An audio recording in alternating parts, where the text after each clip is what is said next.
का स्वागत है। मैं हूं आपके साथ यशी शुक्ला। इस वक्त की बड़ी खबर आपको बता देते हैं कर्नाटक से। कर्नाटक में सियासी उठापटक शुरू हो चुकी है। बता दें कि मुख्यमंत्री बीएस येदियुरप्पा का इस्तीफा राज्यपाल से मिलने पहुंचे येदियुरप्पा। उन्होंने कहा, मैं हमेशा अग्नि परीक्षा से गुजरा। इस वक्त की बड़ी खबर आपको कर्नाटक से बता रहे हैं, जहां पर मुख्यमंत्री येदियुरप्पा ने दिया इस्तीफा। कर्नाटक में सियासी उठापटक शुरू हो चुकी है। मुख्यमंत्री बीएस येदियुरप्पा का इस्तीफा राज्यपाल से मिलने पहुंचे येदियुरप्पा।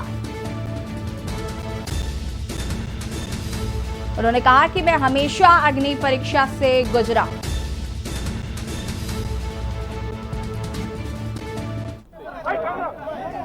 ಕರ್ನಾಟಕದಲ್ಲಿ ಸುಮಾರು 500ಕ್ಕೂ ಹೆಚ್ಚು ಜನ ಮಠಾಧಿಪತಿಗಳು ಸ್ವಾಮೀಜಿಗಳು ನನಗೆ ಆಶೀರ್ವಾದ ಮಾಡಿ ನಮ್ಮ ಮನೆಗೆ ಬಂದು ಬೆಂಬಲವನ್ನು ಸೂಚಿಸಿ ಕಳೆದ 5-6 ದಿವಸ ನಿರಂತರವಾಗಿ ನನಗೆ ಬೆಂಬಲಿಗರಾಗಿ ನಿಂತಿದ್ದಾರೆ.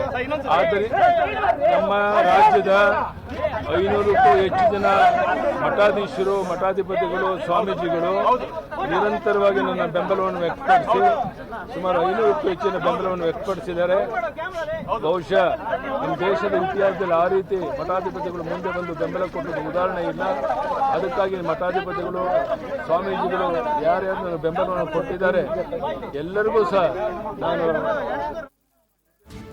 कर्नाटक के सीएम बीएस येदियुरप्पा का इस्तीफा। कर्नाटक में सियासी उठापटक देखने को मिल रही है। कर्नाटक के सीएम येदियुरप्पा का इस्तीफा।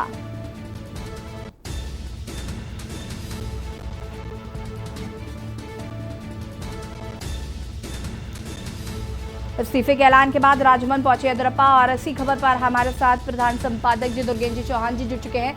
दुर्गेन जी, आपसे जानना चाहेंगे, कर्नाटक में भी अब कहीं ना कहीं सियासी उठापटक जो है वो लगातार देखने को मिल रही है। ऐसे में इस्तीफा दे दिया है मुख्यमंत्री बीएस येदियुरप्पा ने, क्या कुछ कहना आपको? देखिए, इसी कुल मिलाकर ये कोई अप्रत्याशित नहीं है, ये तय था।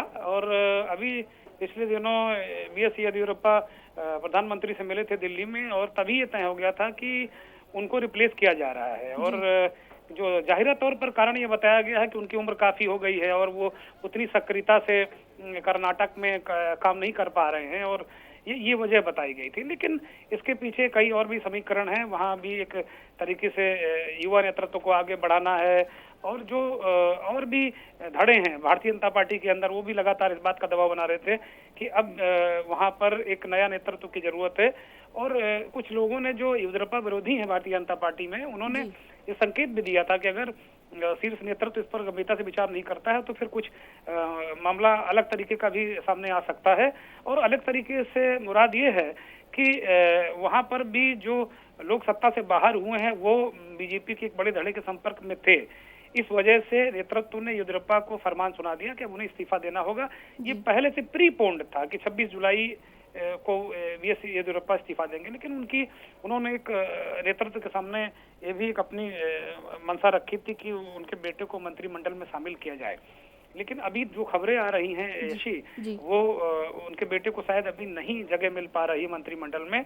इसी वजह से जब दिल्ली से लौटने के बाद उन्होंने लिंगायत समाज के जो संत हैं उनके साथ एक बैठक की थी, अपने समर्थकों को बुलाया था। और मैं दर्शकों को बता दूं और आपको बता दूं कि बीएस येदियुरप्पा कर्नाटक के उस लिंगायत समुदाय से आते हैं जिसकी भागीदारी वहाँ के जो उसका जो वोट है उसमें 20 से 22% तक है। तो एक बड़े एक बहुत बड़ा चंक येदियुरप्पा के साथ है। तो मुझे लगता है कि येदियुरप्पा को इतने हल्के में तो बीजेपी नहीं आंकेगी, और मुझे ऐसा लग रहा है कि उनको कोई महत्वपूर्ण भूमिका मिल सकती। हो सकता है वो किसी राज्य के राज्यपाल 2-3 दिन के अंदर नजर आ जाए बनते हुए।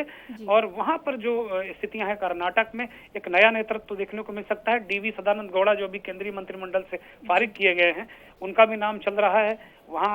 और भी जो दूसरे तीसरे नंबर के नेता हैं, डिप्टी सीएम है, उन 3-4 नाम बड़े महत्वपूर्ण चल रहे हैं। बीएल संतोष का नाम भी कुछ लोगों ने आगे रखा है, जो भारतीय जनता पार्टी के राष्ट्रीय संगठन महामंत्री हैं। लेकिन मुझे इसमें थोड़ा सा कम यकीन हो रहा है कि BL संतोष के पास पूरे देश की जिम्मेदारी है और बेहतर वो कर पा रहे हैं। लेकिन DV सदानंद गौड़ा और 2 अन्य नाम हैं, उनके नाम पर मुझे लगता है कि विचार हो रहा होगा। और BS येदियुरप्पा ने थोड़ी देर पहले भी राजभवन जाकर इस्तीफा दे दिया है। तो अब कोई बहुत इस तरह का कोई हलचल या राजनीतिक घटनाक्रम नहीं, बल्कि बीजेपी के अंदर का घटनाक्रम ये जरूर हो सकता है। यशी जी दुर्गेश सर, मैं यहाँ पर आपसे ये भी समझना चाहूंगी कि जिस तरीके से मुख्यमंत्री आपने देखा, इससे पहले कई और राज्यों में भी बदले गए हैं और कहीं ना कहीं अभी 2 साल पूरे हुए और इस्तीफा दे दिया येदियुरप्पा ने, और जिस तरीके से उनका बयान सामने आया कि मैं हमेशा अग्नि परीक्षा से गुजरा हूँ, इस बयान को आप किस नजरिए से देखते हैं? निश्चित तौर पर देखिए, कर्नाटक का मुख्यमंत्री हो चाहे उत्तराखंड का मुख्यमंत्री हो, मुख्यमंत्री का पद एक ऐसा होता है कि आप सहज भाव से आप बिल्कुल खुशी छोड़ने को राजी नहीं होते। तो जाहिर सी बात है कि ये अग्नि परीक्षा, इसे वो अग्नि परीक्षा मान रहे हैं। और येदियुरप्पा एक ऐसे फाइटर लीडर हैं। कर्नाटक में बीजेपी, उन पर तमाम आरोप भी लगे भ्रष्टाचार के, और भ्रष्टाचार के आरोपों के चलते उनको बाहर भी रहना पड़ा। लेकिन बीजेपी के लिए येदियुरप्पा मजबूरी पे थे और जरूरी भी थे। लेकिन अब ऐसी किस स्थिति में, ये बड़ा राजनीतिक प्रश्न है यसी, कि ऐसी किन हालातों में बीजेपी आज इतनी मजबूत हो गई है, या अपने आप को आगे उसने जाके इन सब चीजों से उभर गई है कि आज येदियुरप्पा से वो पीछा छोड़ा रही है, उनको इस्तीफा देने को कह दिया गया। तो ये देखना होगा, इसका आकलन करना होगा कि जो रणनीतिकार है बीजेपी के, कहीं वो कहीं ओवर एस्टिमेट तो नहीं कर रहे हैं। क्योंकि BS येदियुरप्पा एक ऐसे लीडर है कि उनको नाराज करके बीजेपी वहां कर्नाटक में अपने आप को मजबूत नहीं रख सकती। और मेरा तो ये भी कहना है कि येदियुरप्पा अगर नाराज हो गए तो सत्ता में बने रहना भी काफी मुश्किल नजर आ रहा है मुझे वहां पर। लेकिन सर बिल्कुल, क्योंकि जिस तरीके से 2018 में कांग्रेस और JDS की ने सरकार बनाई और वो 1 साल भी नहीं चल पाई, और उसके बाद येदियुरप्पा की अगुवाई में बीजेपी की सरकार बनी, ऐसे में इनका इस्तीफा देना बीजेपी के लिए मुश्किलें खड़ी कर सकता है। निश्चित तौर पर ऐसी ये महत्वपूर्ण बिंदु है। आप देखिए, जब कर्नाटक के चुनाव हुए तो येदियुरप्पा ने शपथ ली, लेकिन वो बहुमत सिद्ध नहीं कर पाए, या बहुमत, उन्हें लगा कि वो बहुमत सिद्ध नहीं कर पाएंगे, तो वो फ्लोर पर जाने से पहले उन्होंने इस्तीफा दे दिया। फिर JDS और कांग्रेस की सरकार बनी, वो भी 1 साल नहीं चली, और फिर येदियुरप्पा CM हो गए। तो वहाँ उस राज्य में काफी घटनाक्रम चेंज हुआ है। कर्नाटक बड़ा महत्वपूर्ण राज्य है, बड़ा राज्य है, और वहाँ ये देखने को मिला। लेकिन जो एक ट्रेंड आपको दिख रहा है पूरे देश में, जो 2 राजनीतिक पार्टियां हैं, कांग्रेस और भारतीय जनता पार्टी, आप देख रहे हैं लगातार उनके यहाँ, बल्कि भारतीय जनता पार्टी में तो 2 साल में, 2.5 साल में, 3 साल में, 4.5 साल में, उत्तराखंड और कर्नाटक का अगर उदाहरण ले लें तो वहाँ दोनों जगह मुख्यमंत्री बदलने पड़े हैं। तो ये अपने आप में बीजेपी को मंथन करना होगा, सोचना होगा कि पहले ये होता था कि एक चीफ मिनिस्टर बन गया पूरे 5 साल। मध्य प्रदेश में भी लगातार मांग उठ रही थी शिवराज चौहान को चेंज करने की। इसी तरीके से गुजरात में भी रूपानी के विरोधी भी कहीं न कहीं अपना संकेत और संदेश दे रहे थे। आप देखिए, राजस्थान में वसुंधरा राजे सिंधिया के समर्थक ताल ठोक के मैदान में है बीजेपी के खिलाफ। तो ऐसा नहीं, दोनों राजनीतिक दल अपने जो अंतर विरोध हैं, अपने जो क्षेत्रीय छत्रप हैं, दोनों राजनीतिक दलों को उनके क्षेत्रीय छत्रप चुनौती दे रहे हैं।